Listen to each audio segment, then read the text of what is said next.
જૂનાગઢ મહાનગરપાલિકાની ચૂંટણી પહેલા જ કોંગ્રેસને લાગ્યો છે ઝટકો। શહેર કોંગ્રેસ કાર્યાલય મંત્રી મનસુખ ડોબરિયાએ પક્ષમાંથી રાજીનામું આપ્યું। પક્ષમાં અવગણના થતી હોવાનું કારણ આગળ ધરીને મનસુખ ડોબરિયાએ કોંગ્રેસમાંથી રાજીનામું આપ્યું। મનસુખ ડોબરિયાએ આજે શહેર કોંગ્રેસ કાર્યાલય પર શહેર કોંગ્રેસ પ્રમુખ મનોજ જોશી પાસે મળવાનો સમય માંગ્યો હતો, પણ અન્ય કોઈ શહેર કોંગ્રેસ પ્રમુખ કે અન્ય કોઈ હોદ્દેદાર હાજર ન થતા મનસુખ ડોબરિયા ટેબલ પર રાજીનામું મૂકીને જતા રહ્યા। એબીપી અસ્મિતા સાથે વાત કરતા તેમણે કહ્યું કે અન્ય પક્ષમાં જોડાવા અંગે હાલ કોઈ નિર્ણય નથી કર્યો।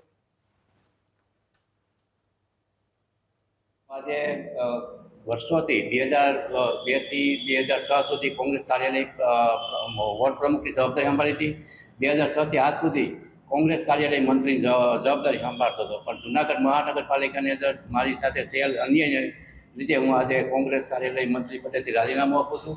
અને આજે હું પ્રમુખને રાજીનામું આપવા માટે આવ્યો હતો કોંગ્રેસ કાર્યાલય પર, પણ 11:30નો ટાઈમ આપેલ હતો, પણ 12:30 થવા છતાં પણ હજી આવ્યા નથી। ત્યારે હું મારું રાજીનામું ટેબલ ઉપર મૂકી અને કોંગ્રેસની તમામ જવાબદારી મૂકીને જતો રહું છું।